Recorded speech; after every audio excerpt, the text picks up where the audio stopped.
亲爱的朋友们，欢迎来到微光夜读。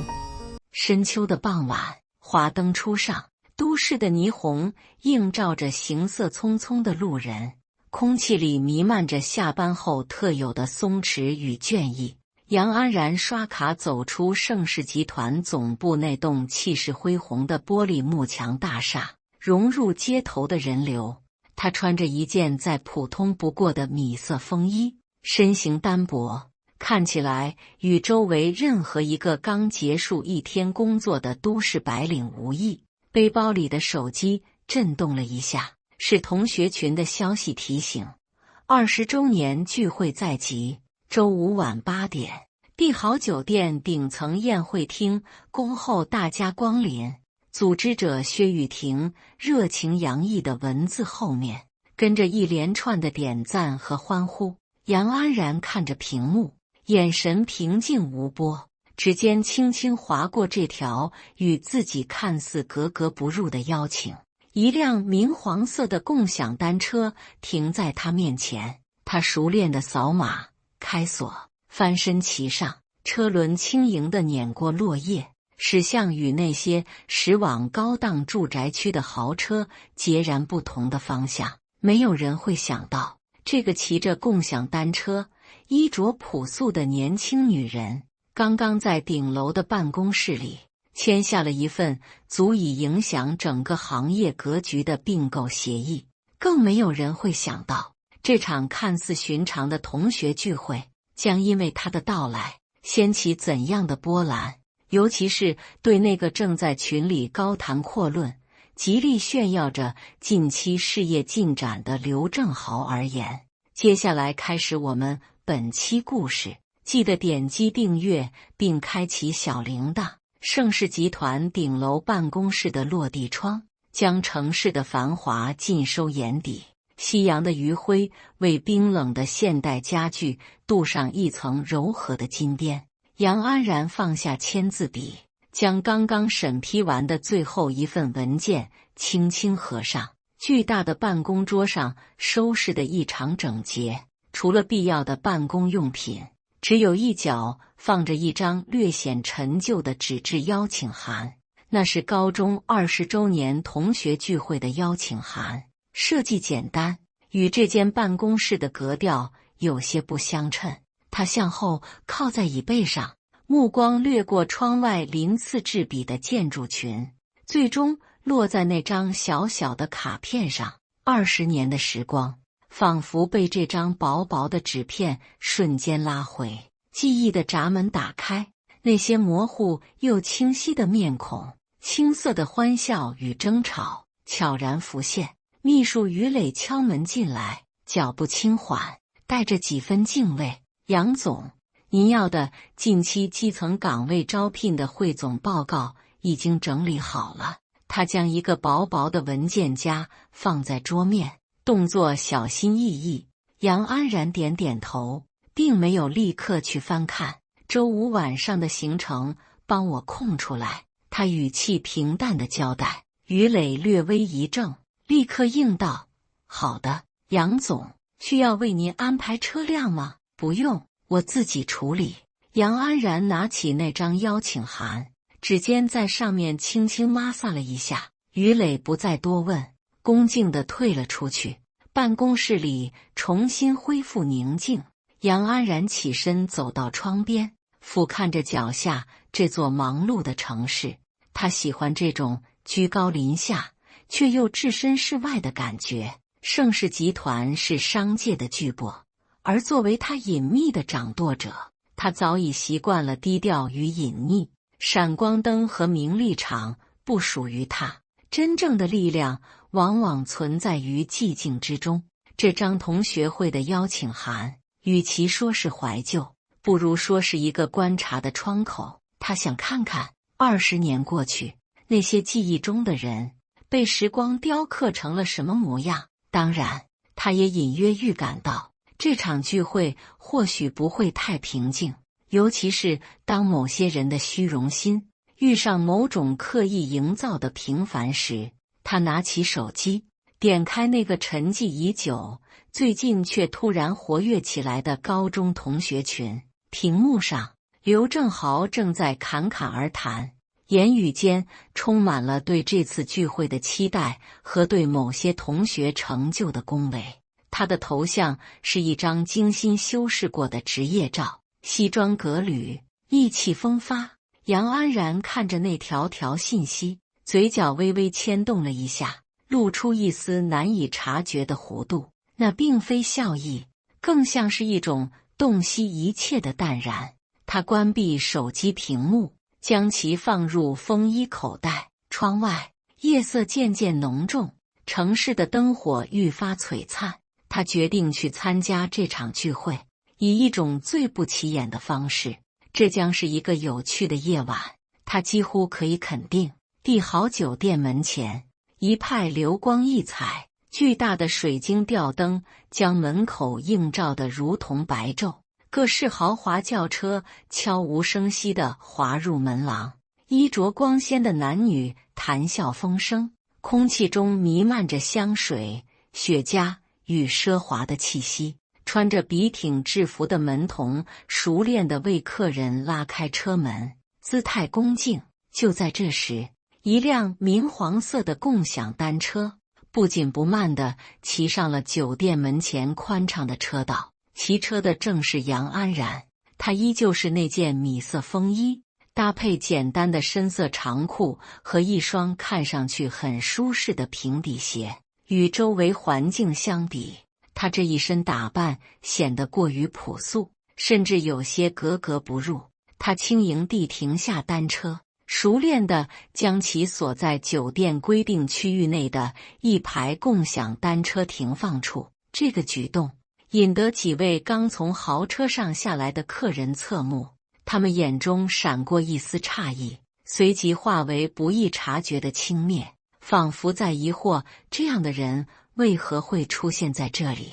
杨安然对周遭的目光浑然不觉，或者说他根本不在意。他理了理被风吹得微乱的发丝，抬头望向帝豪酒店高耸入云的尖顶，神情平静，像是在完成一件再寻常不过的事情。安然，是杨安然吗？一个带着惊喜又有些不确定的女声在身后响起。杨安然转过身，看到一个打扮精致、一身名牌连衣裙的女人正惊讶地看着她。是薛雨婷，这次聚会的组织者，当年班上的文娱委员，家境优渥，如今看来更是风光。雨婷，好久不见。杨安然微笑着打招呼，语气自然。薛雨婷快走几步上前，热情地拉住杨安然的手，目光却不由自主地瞟了一眼那辆醒目的共享单车。真的是你啊，差点没认出来。你怎么过来的？没开车吗？他的问题带着关切，但深处那丝好奇和探究。杨安然听得明白，哦，骑单车来的，方便，也不堵车。杨安然回答得云淡风轻。薛雨婷脸上的笑容顿了顿，随即又绽开更热情的笑容。对，环保健康，现在都提倡绿色出行了，快进去吧，大家都到了不少了。他亲热地挽起杨安然的手臂，朝着金碧辉煌的酒店大门走去。穿过旋转门，富丽堂皇的大堂更是极尽奢华，光可见人的大理石地面，巨大的艺术吊灯，空气里飘荡着悠扬的钢琴曲。薛雨婷一边走一边低声对杨安然说：“今天来了好多同学，变化都可大了。刘正豪你还记得吧？他现在可不得了，听说生意做得很大，刚换了辆新车，嘚瑟一路了。”杨安然只是微微点头，目光平静地扫过周围的环境，并未接话。他们乘坐观光电梯直达顶层宴会厅。电梯门打开的瞬间，喧哗的人声和暖融的气氛扑面而来。巨大的宴会厅内，水晶灯闪耀，同学们三五成群，觥筹交错。男人们大多西装革履，女人们珠光宝气，空气中混合着各种名贵香水的气味。20年光阴，似乎让每个人都努力将自己包装成了成功的模样。薛雨婷拉着杨安然走进人群，高声向大家介绍她的到来。许多目光瞬间聚焦过来，带着好奇、打量，以及看清她衣着普通后的一丝微妙变化。杨安然坦然接受着这些目光，嘴角挂着浅淡而礼貌的微笑，仿佛他只是来参加一场再普通不过的老友聚会，而非置身于这个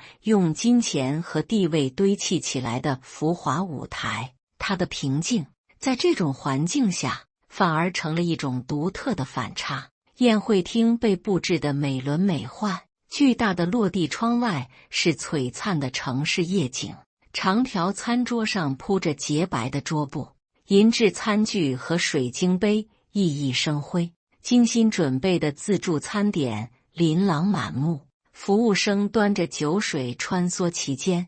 薛雨婷拉着杨安然穿过寒暄的人群，走向靠窗的一圈沙发座，几位同学正围坐在一起谈笑风生，气氛热烈。看看谁来了，我们的杨安然同学。薛雨婷扬声笑道。沙发上的几个人闻声转过头来，目光交汇的刹那，杨安然清晰地捕捉到了几种不同的情绪，有真诚的惊喜，比如身材微胖、笑容憨厚的彭立成，他立刻站起身招呼：“安然，真是好久不见了啊！”有客套的礼貌，比如打扮时尚、戴着精致项链的朱一诺，他微笑着点了点头。还有一种毫不掩饰的审视和随之而来的轻视，这种目光来自坐在沙发正中央，翘着二郎腿，手腕上戴着名贵手表的刘正豪。他上下打量着杨安然，尤其是他那一身与场合格格不入的朴素衣着，眼神里先是惊讶，然后是了然，最后沉淀为一种居高临下的优越感。他并没有立刻起身，只是扯动嘴角，露出一个意味不明的笑容。哟，杨安然，真是稀客啊！这么多年，一点没变，还是这么朴素。他把朴素2个字咬得略微重了些，带着一丝调侃的意味。彭立成似乎觉得这话有些不适，连忙打圆场：“朴素好啊，说明咱们安然保持本色。来，安然，坐这儿。”他殷勤地让出自己旁边的位置。杨安然对刘正豪的话恍若未闻，微笑着对彭立成说了声谢谢，坦然落座。安然，现在在哪儿高就呢？这么多年都没你消息。朱一诺语气温和地问道。在一家公司做点普通工作，挺简单的。杨安然回答的简短，没有具体说明。刘正豪闻言嗤笑一声，身体向后靠近沙发里，姿态放松。普通工作，安然啊，不是我说你，当年你在班上可是拔尖的，我们都以为你将来肯定前途无量呢，怎么现在？他故意拖长了语调，摇了摇头，拿起桌上的酒杯抿了一口。人嘛，各有各的活法，安然觉得轻松就好。薛雨婷试图缓和气氛，刘正豪却显然不打算放过这个机会。他放下酒杯，身体前倾，目光带着一种伪装的关切，盯着杨安然。话不能这么说，雨婷，老同学见面，关心一下是应该的。安然，要是工作上有什么困难，跟老同学们说一声，别的不敢说，介绍份像样点的工作，帮你改善生活，我还是有点门路的。他话语里的施舍意味和那种潜在的炫耀，让周围的空气都有些凝滞。彭立成和朱一诺的表情都有些尴尬，杨安然却只是端起服务生刚刚送来的温水，轻轻喝了一口，然后他抬眼看向刘正豪，目光平静如水，甚至还带着一丝浅浅的笑意。谢谢好意，不过我目前还挺好的。他的平静让刘正豪仿佛一拳打在了棉花上，一时有些语塞。他悻悻地靠回沙发，转而和其他人聊起了最近的投资项目，声音刻意提高了几分，仿佛要让整个宴会厅的人都听到他的成功。杨安然安静地坐在一旁，像是喧闹海洋中的一座孤岛。他听着刘正豪滔滔不绝地讲述着他如何运筹帷幄，如何眼光独到。偶尔，他的目光会若有所思地掠过刘正豪那张因为兴奋而微微发红的脸，仿佛在观察一个有趣的样本。宴会正式开始，同学们一布置好的主餐桌落座，长桌上摆放着名卡。杨安然的位置被安排在中间，不偏不倚。巧的是，刘正豪正好坐在他的斜对面，他似乎对这个位置颇为满意，可以很方便地将话语抛向杨安然这边。几轮敬酒过后，场面越发活络，话题也天南海北地铺开，但核心总是不由自主地围绕着事业、收入、房产、子女教育这些体现实力的内容。刘正豪无疑是其中的焦点之一，他侃侃而谈，从宏观经济形势到行业内部动态，听起来确实像那么回事。不时有同学附和或发出赞叹，这让他更加意气风发。说起来，最近我倒是接触了一个非常不错的项目，跟盛世集团有点关联。刘正豪话锋一转，提到了这个如雷贯耳的名字，餐桌上的注意力立刻被吸引。盛世集团本市的商业巨头，涉足领域广泛，实力深不可测，能跟城市搭上关系，在众人眼中无疑是身份和能力的象征。哦，正好你可以啊，都能跟盛世合作了。旁边一位男同学羡慕地问道。刘正豪矜持地笑了笑，摆了摆手，看似谦虚，实则炫耀。合作还谈不上，只是有一些前期的接触和机会。盛世门槛高啊，审查非常严格。不过嘛，事在人为，我对自己的判断和资源还是有信心的。他说话时，目光若有似无地瞟向杨安然，似乎想看看他的反应。杨安然正低头小口吃着盘中的食物，神态专注，仿佛桌上的珍馐美味比刘正豪的话更有吸引力。刘正豪眼中闪过一丝不快，他清了清嗓子，决定不再迂回。说起来，我们这桌好像还有位同学一直挺安静的嘛。他直接将话题引向了杨安然，脸上带着看似温和的笑意。安然啊，别光顾着吃，大家都聊聊近况嘛。刚才听你说，就是做点普通工作，具体是做什么的，也跟大家分享分享呗。全桌的目光瞬间都集中到了杨安然身上，有好奇，有同情，也有像刘正豪那样等着看笑话的。薛雨婷在桌子底下轻轻碰了碰杨安然，眼神带着鼓励和一丝担忧。杨安然放下筷子，拿起餐巾擦了擦嘴角，动作不疾不徐。他抬起头，迎上刘正豪那双带着探究和挑衅的眼睛，微微一笑，没什么特别的，就是一般的文职工作，处理些文件琐事。他的回答依旧简短含糊，没有任何值得挖掘的信息。刘正豪显然对这个答案不满意，他啧了一声，身体靠向椅背。文职工作，那确实比较安稳，就是收入恐怕有限吧。他不等杨安然回答，又继续用一种近乎怜悯的语气说道：我看你刚才好像是骑共享单车来的，这大晚上的多不安全，也不方便啊。老同学，要是经济上有什么难处，真别不好意思开口，咱们这帮同学互相帮衬一下还是力所能及的。他的话听起来像是关心，但字里行间那种居高临下的优越感几乎要溢出来。桌上顿时安静了几分，大家都听出了这话里的味道。彭立成皱起了眉头，刚想开口，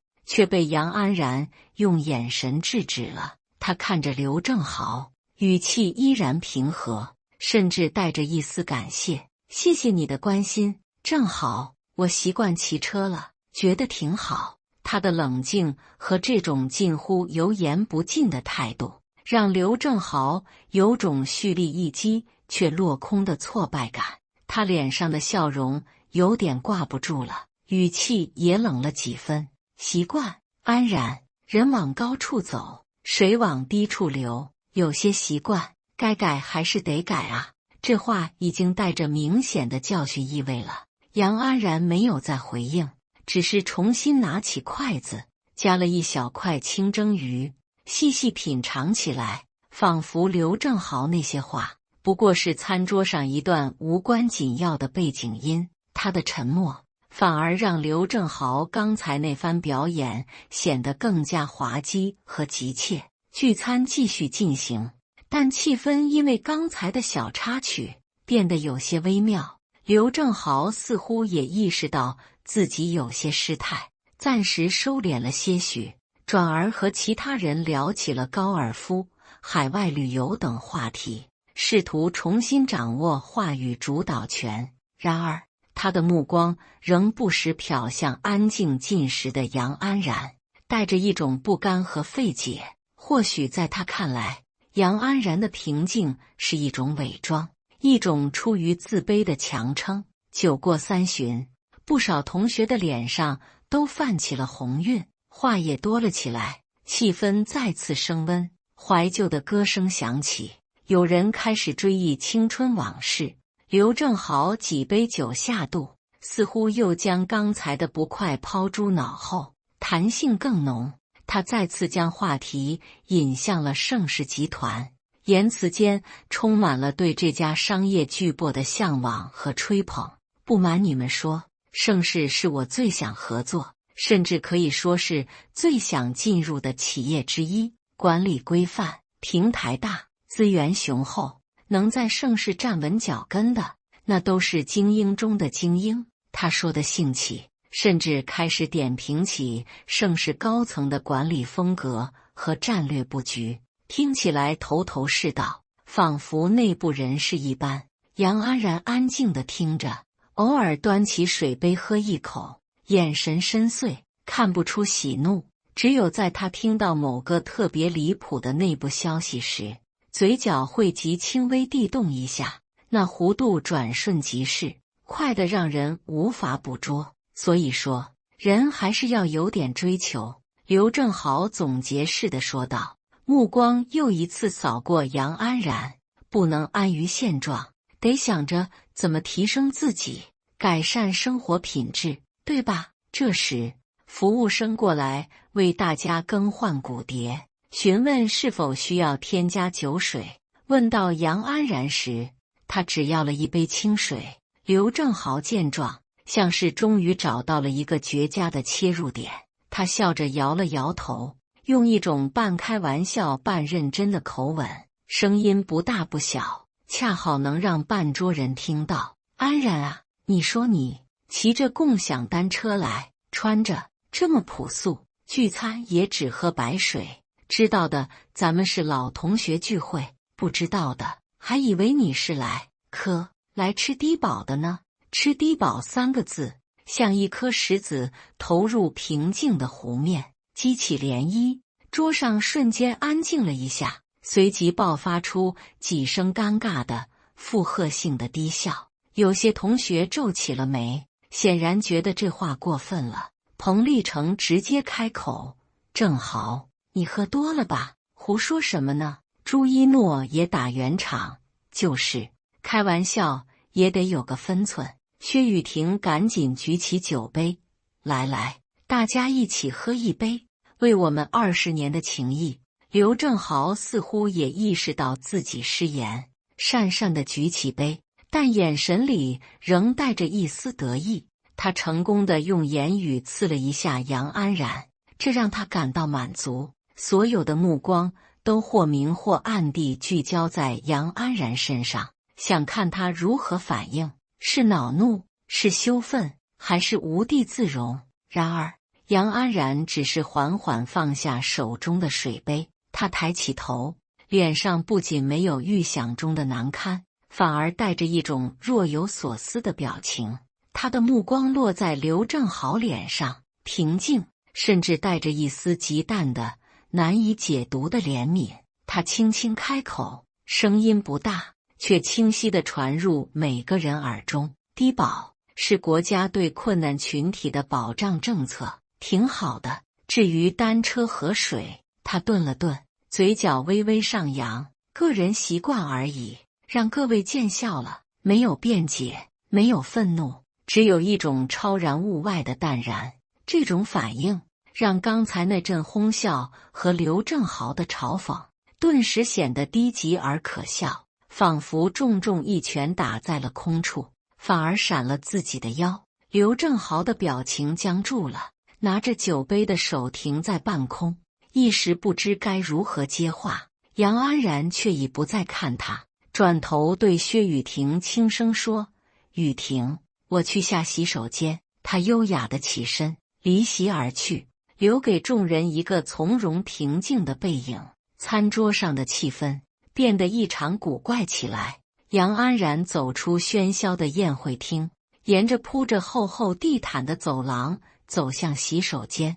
走廊墙壁上挂着抽象派画作，柔和的光线洒下来，环境安静而雅致，与厅内的热闹形成鲜明对比。他用冷水轻轻拍了拍脸，看着镜中的自己，面色平静，眼神清澈，没有一丝因为刚才挑衅而起的波澜。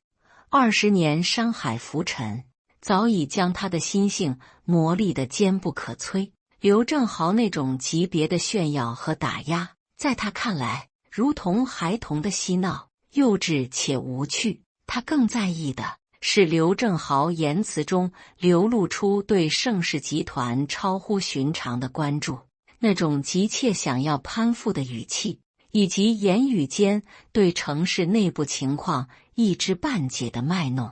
结合他目前可能并不如表面看上去那么风光的状态，杨安然心里隐隐有了一些猜测。他从手包里拿出手机，屏幕上有几个未读消息，都是工作相关，还有一条是于磊10分钟前发来的，提醒他明天上午的一个重要会议。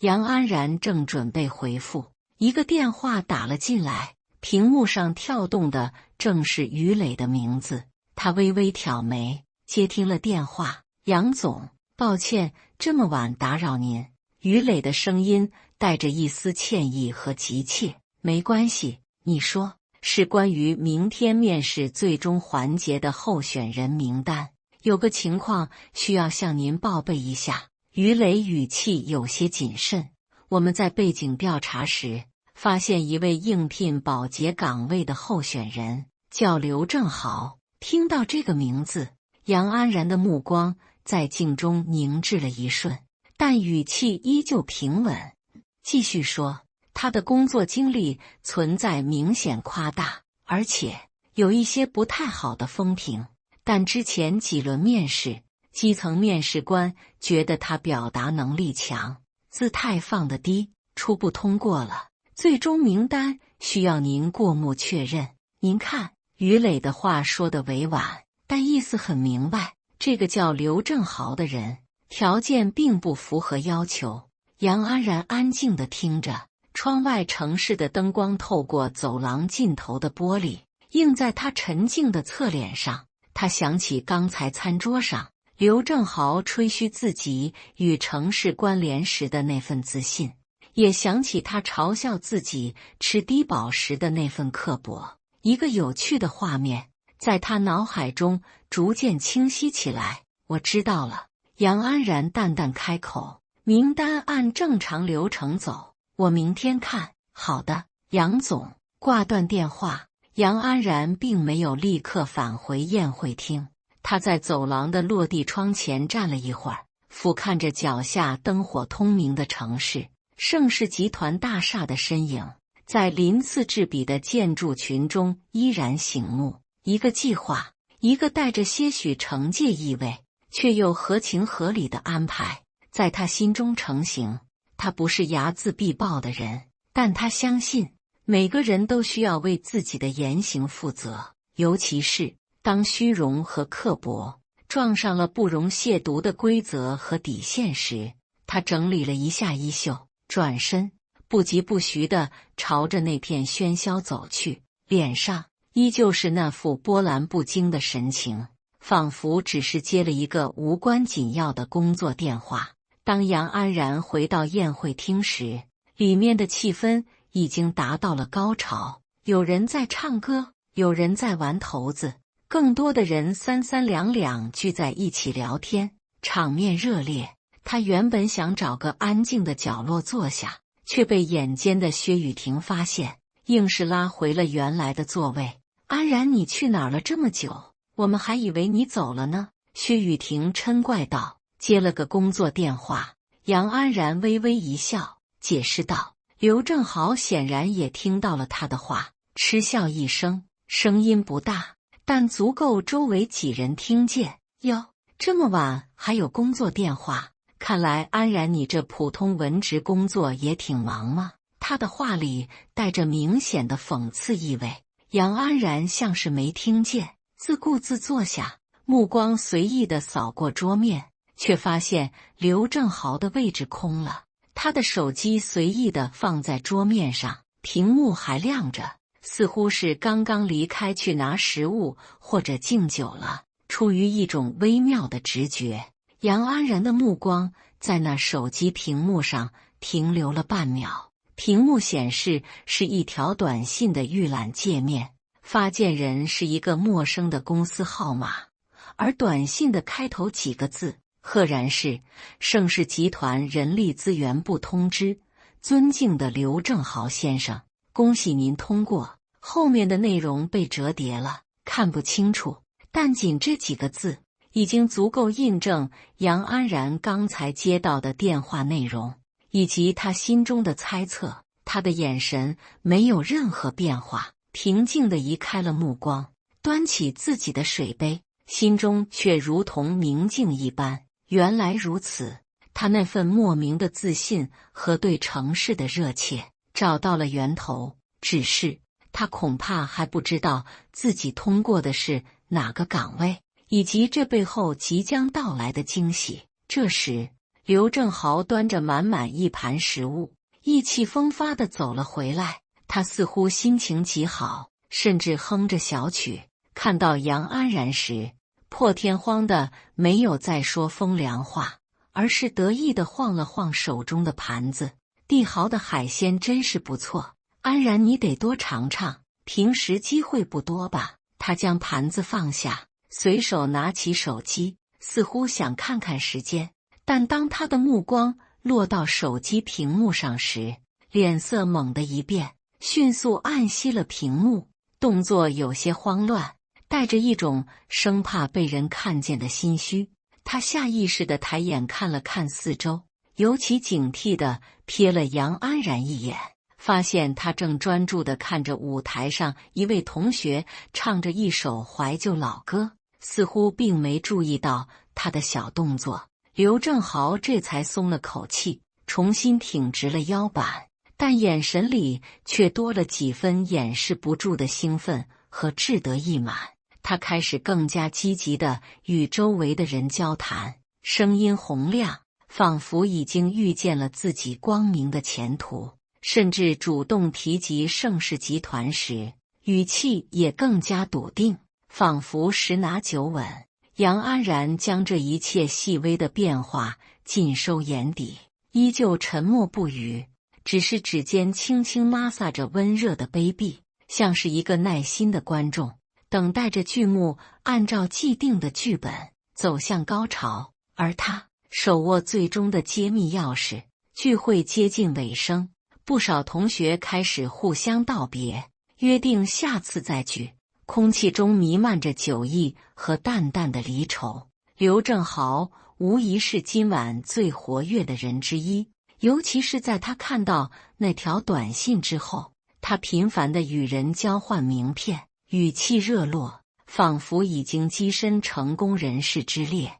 他甚至主动走到杨安然面前，尽管眼神深处依旧带着那份优越感。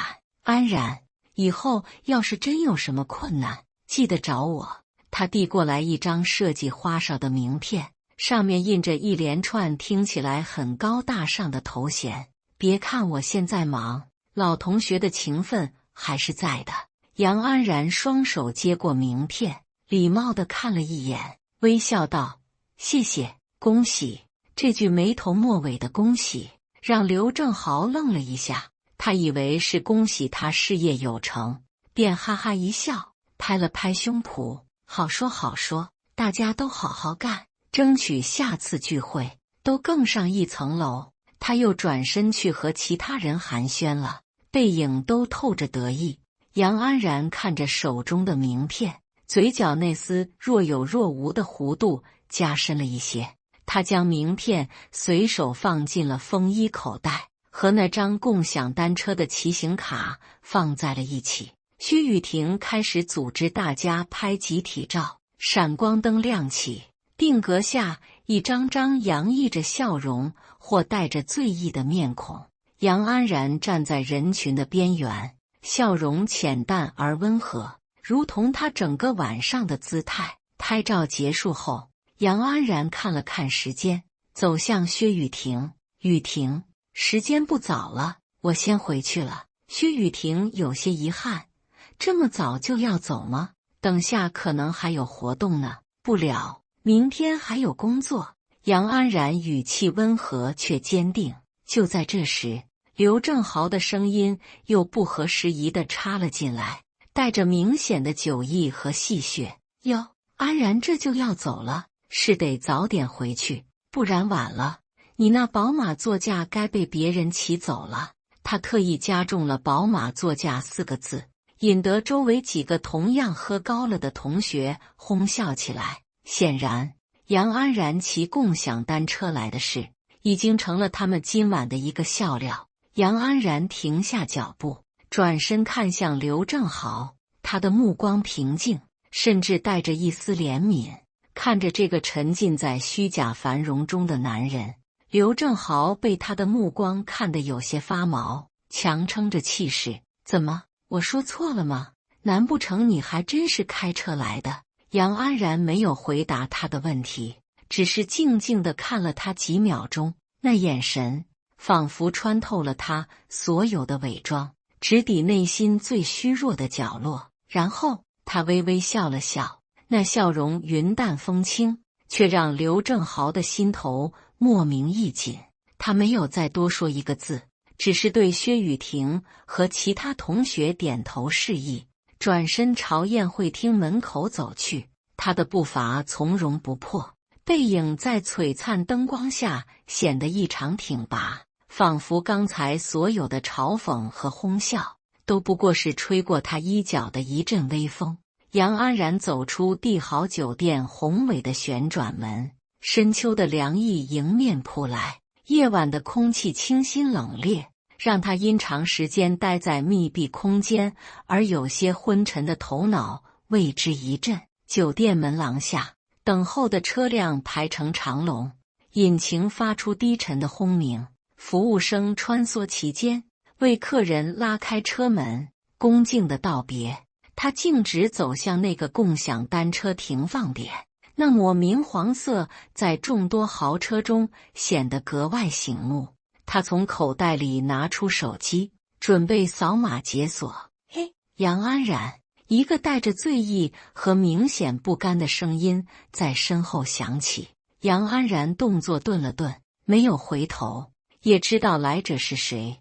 刘正豪脚步有些虚浮地追了出来，脸上因为酒精和情绪激动而泛着红光。他似乎不满意杨安然就这样平静地离开，觉得自己的优越感没有得到彻底的释放，就这么走了，不再多待会儿，跟我们这些成功人士多取取经嘛。他走到杨安然身边，语气带着浓浓的讥讽。杨安然缓缓转过身，平静地看着他。夜色中，他的眼神清亮如水，仿佛能映照出对方一切不堪的心思。不了，明天还要工作。他的回答依旧简短。刘正豪嗤笑一声，双臂抱在胸前，上下打量着杨安然和他身边那辆单车。工作？就你那样，能有什么重要工作？他打了个酒嗝，继续说着刻薄的话。我说，老同学，人贵有自知之明，混不下去就别硬撑，低头求人不丢人。你看看你现在这样子，骑着这破单车，我都替你寒碜。他的声音不小，引得旁边几个等车的客人也好奇地看了过来。杨安然没有说话，只是静静地看着他，目光里没有愤怒，没有羞耻，只有一种深不见底的平静和一丝几乎难以察觉的怜悯。这种平静让刘正豪越发烦躁，他觉得自己像个小丑，在用尽力气表演，观众却毫无反应。他恼羞成怒地挥了挥手，行行行，你清高，你了不起，你慢慢骑你的宝马回去吧，路上小心点，别摔着了，这宝贝座驾可值钱了呢。他说完，发出一阵夸张的嘲笑，试图用声音掩盖自己的心虚和狼狈。杨安然深深地看了他一眼，那眼神复杂难明，然后他转过身，准备继续解锁单车。就在他的指尖即将碰到屏幕的瞬间，他仿佛想起了什么，动作停住了。杨安然的手停在半空，微微侧身，回头望向还站在酒店门口一脸讥诮的刘正豪。璀璨的酒店灯光在他身后形成光晕，却照不亮他此刻显得有些扭曲的面容。夜风拂过，带来远处城市的低沉喧嚣。杨安然的脸上缓缓绽放出一个清晰的，甚至带着几分真诚的微笑。这个笑容与他整晚的平静淡然截然不同，让刘正豪和在场的其他人都愣了一下。他向前轻轻迈了一小步，声音不高，却像一颗投入平静湖面的石子，清晰地传入每个人耳中。正好，他语气温和，如同老友间最寻常的叮嘱。恭喜你啊！刘正豪怔住了，脸上的嘲讽僵住，转为疑惑。恭喜？恭喜什么？他一时没反应过来。杨安然不紧不慢地继续说道，每个字都咬得清晰无比。恭喜你昨天面试成功。这句话如同一个小小的惊雷，在刘正豪耳边炸响。他的脸色瞬间变了，瞳孔微缩，充满了难以置信和慌乱。他怎么会知道？那条短信他看到了。没等他理清思绪，杨安然的下半句话已然轻描淡写地落下。记得明天去盛世集团人事部报道的时候，领清洁工具。保洁部的工作虽然辛苦点，但也是公司重要的一环，好好干。清洁工具，保洁部。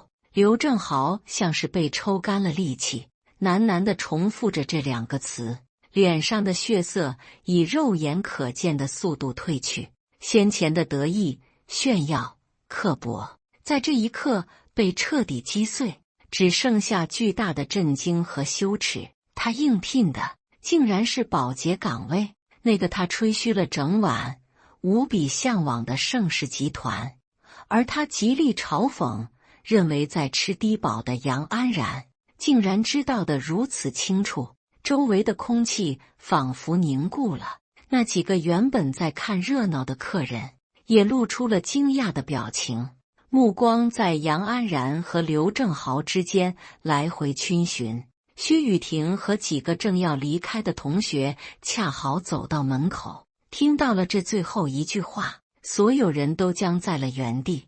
宴会厅里带出来的喧嚣余温瞬间降至冰点，一片死寂中，只有都市的夜风无声流淌。杨安然说完，脸上的笑容依旧浅浅挂着，仿佛只是说了一句明天天气不错。他再没有看刘正豪那张惨白如纸、写满惊骇和难以置信的脸，利落的转身，扫码开锁，动作流畅自然，没有一丝迟疑。他骑上那辆明黄色的共享单车，身影轻盈地融入夜色和车流之中，很快便消失不见，仿佛从未出现过，只留下帝豪酒店门口一群目瞪口呆的人，和那个刚刚被剥掉了所有伪装，僵立在原地，如同雕塑般的刘正豪。夜还很长，但对于某些人来说，或许有些回忆才刚刚开始。感谢大家的观看，本期故事精彩吗？欢迎大家在下方评论区吐槽。如果你喜欢这类故事，记得点击订阅微光夜读，并分享给更多的人，这会对我帮助很大。再次感谢大家的观看。